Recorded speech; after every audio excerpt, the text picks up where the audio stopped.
तो आज हम आपके साथ एक काल्पनिक कहानी शेयर करने वाले हैं, लेकिन एक कहानी दिल की गहराइयों को छूने वाली है। तो आइए चलिए हम कहानी को स्टार्ट करते हैं। एक बार स्वर्ग में विचरण करते हुए कृष्ण और राधा एक दूसरे के आमने सामने आ जाते हैं। विचलित से कृष्ण पर संचित सी राधा। कृष्ण शकपकाएं, राधा मुस्कुराएं। इससे पहले कृष्ण कुछ कह पाते राधा बोल पड़ी, कैसे हो द्वारिकाधीश। जो राधा उन्हें कान्हा कान्हा कह के बुलाती थी, उनके मुख से द्वारिकाधीश का संबोधन कृष्ण को भीतर से घायल कर गया।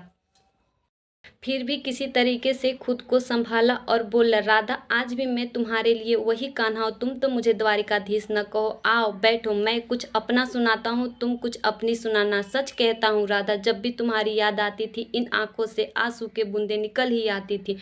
तब राधा कहती हूँ, मेरे साथ तो ऐसा कुछ भी न हुआ, न तुम्हारी याद आई, न इन आंखों से आंसू बहे, क्योंकि मैं तुम्हें कभी भूली ही कहाँ थे। इन आंखों में तो तुम ही तुम थे, कहीं आंसुओं के साथ निकल न जाओ, इसलिए रोते भी नहीं थे। कान्हा, प्रेम से अलग होने पर तुमने कितना कुछ खोया है, इसका एक आईना दिखाऊं, कुछ सच्चे कड़वे प्रश्न सुन पाऊं तो सुना, इस तरक्की में कितना पीछे रह गए कान्हा।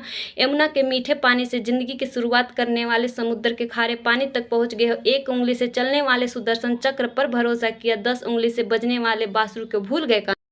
जब तुम प्रेम से जुड़े थे तो जो उंगली गोवर्धन पर्वत उठाकर लोगों को विनाश से बचाती थी, प्रेम से अलग होने पर वही उंगली क्या क्या रंग दिखाने लगी, सुदर्शन चक्र उठाकर विनाश के काम आने लगी। द्वारिकाधीश और कान्हा में अंतर बताऊं, अगर तुम कान्हा होते तो सुदामा के घर जाते, सुदामा तुम्हारे घर नहीं आते। और प्रेम में यही तो फर्क होता है, युद्ध में आप मिटाकर जीतते हैं, प्रेम में आप मिट कर जीतते हैं। हाँ, प्रेम में डूबा हुआ इंसान खुद तो दुखी रह सकता है पर किसी को दुखी नहीं कर सकता। आप तो कई कलाओं के स्वामी हो, आप तो स्वप्न दूरदृष्टा हो, गीता जैसे ग्रंथ के दाता हो। आपने यह क्या निर्णय ले लिया कान्हा, और आपने अपनी पूरी सेना कौरवों को सौंप दी थी और अपने आप को पांडवों को साथ कर लिया था। आपकी सेना तो आपकी प्रजा थी, राजा तो रक्षक होता है, पालक होता है, और आप जैसे महाज्ञानी उस रथ को चला रहा था जिस पर बैठ के अर्जुन आप ही को प्रजा को मार रही थी। अपनी प्रजा को मरता हुआ देखकर आपके अंदर करुणा नहीं जागी, क्योंकि आप प्रेम से शून्य हो चुके थे कान्हा।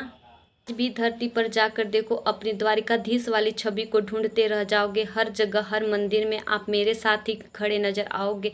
मैं जानती हूँ कान्हा, लोग गीता की ज्ञान की बात करते हैं, उसकी महत्व की बात करते हैं, पर धरती पर लोग युद्ध वाले द्वारिकाधीश पर नहीं, प्रेम वाले कान्हा पर भरोसा करते हैं।